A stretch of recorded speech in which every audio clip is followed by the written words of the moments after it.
Lately I've noticed a growing trend among the Helldivers 2 community, with people saying that the game feels too difficult or even unfair sometimes. 1 minute you're fine, and the next you're surrounded by 6 Battle Titans, 4 Chargers, and 52 Hunters, or the faction equivalent, just completely overwhelmed. But honestly, I get it. I've experienced this myself with sudden breaches or unexpected patrols or any other weird shenanigans. Rare sample collected. I've also seen people saying things like, "You suck," or "You just can't handle it," but I strongly disagree.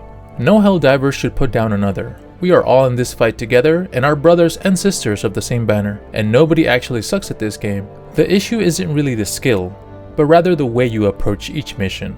Hello everyone, this is Loadout, and today I want to share a mindset, an approach, that's helped me significantly get better at Helldivers 2. If you find this helpful, don't forget to leave a like and subscribe. It helps democracy grow. Now, onto the video. So, Loadout, what is this grand philosophy you're talking about? Well, I'm glad you asked. It's actually very simple. I call it move with intent and shoot to disengage, or MNS for short. It sounds simple, but let me break it down. And please, note that these are just my opinions. So pick out the things that you find helpful and leave out the rest. Anyway, in Helldivers 2, especially at higher difficulties like level 10, enemies usually seem like they just don't stop coming. Standing your ground or trying to kill every enemy you see just isn't practical, although sometimes necessary. Think of your weapons and gear as tools to help you reposition and escape, rather than tools for elimination. Also, generally, when I'm choosing my loadout, I prioritize mobility and tools that help me disengage easily. For example, I love using the Purifier as my primary weapon, as it provides crowd control with AoE damage. For a secondary, I prefer the LAS 58 Talon, perfect for quick disengagement. I pair these with gas grenades, and stratagems like the Dog Breath Backpack and Orbital Gas Strike, focusing heavily on tools that help me evade or slow down the enemy. Although of course, my build changes depending on mission. More on that in future videos. Also remember, this is just my preference. You should experiment to see what suits you best. Now, let's talk about the actual tactics. From the moment you drop into the mission, always move with clear purpose and don't pick unnecessary fights.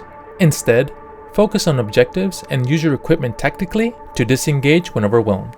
Here's the key. Whenever you encounter a large group or a breach, immediately assess the situation. Is it worth to fight, or should you retreat? More often than not, it's smarter to drop something like a gas strike or a smoke and simply run. Running is not cowardly, it's strategic. Remember, enemies are endless, but your resources aren't. Whenever you must engage, prioritize threats strategically. Always target scouts or an enemy that can call reinforcements. Then, aim for the enemies that can more quickly close the distance, as they are what I call swarmer type enemies. Fast, easy to eliminate, but in numbers, they can quickly stagger you to redeployment. You only really need to take out bigger targets if they are immediately in your way or are already charging at you and can become an immediate threat.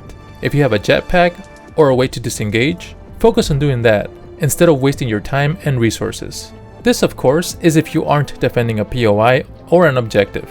More on that later. Now for breaches specifically, you have 2 main options. One is stay and drop damage over time effects like gas or napalm on the reinforcements area, and then immediately reposition to a favorable location, and then start target prioritization. Remember though, if you decide to stay on a breach, always commit fully, as they can quickly spiral out of control if not resolved quickly.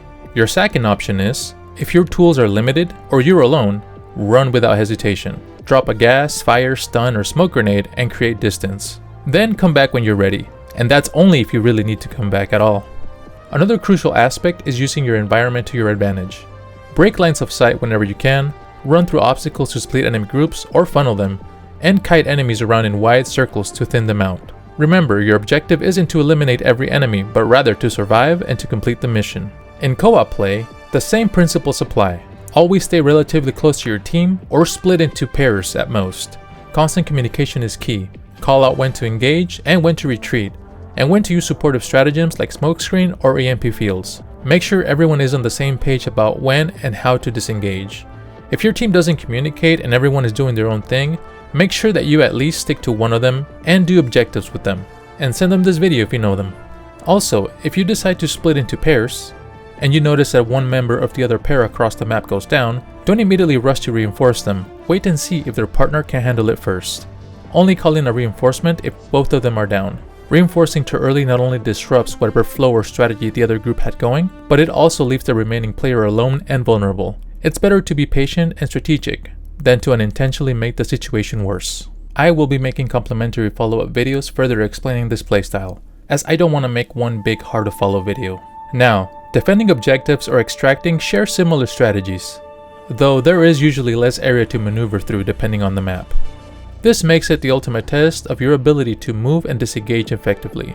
Don't form a static defense. Instead, keep moving in loops around the POI. Look at the minimap and see if you see patrols coming your way. Drop a napalm or a wide area stratagem at their direction to preemptively attack them and have them create a breach or drop further away from the objective. Now for extraction, follow similar rules. Keep dropping stratagems strategically to reduce enemy numbers, with an added focus on funneling enemies through terrain, and grouping them up as much as possible, ensuring that AoE attacks like grenades or stratagems can be much more effective. It also helps you maintain awareness of where the enemy is and you won't be caught off guard, which is the worst, most BS feeling moment. Do this until extraction arrives. Certain extractions allow for choke points. Use them to the most of your ability, as these will make any AoE attacks or damage over time effects extremely effective. To summarize, always practice M&S, moving with intent and shooting to disengage. It's about recognizing when to fight and when to strategically retreat. This mindset will drastically improve your survival rate, especially at higher difficulties. And remember, no Helldiver sucks. Some of us just aren't yet adapted to a strategy that we're comfortable with. Let me know in the comments if this explanation helped you, and if there are any other topics you'd like for me to cover in future videos. Thank you for watching, this was Meta, and I'm out. Another victory for the right side of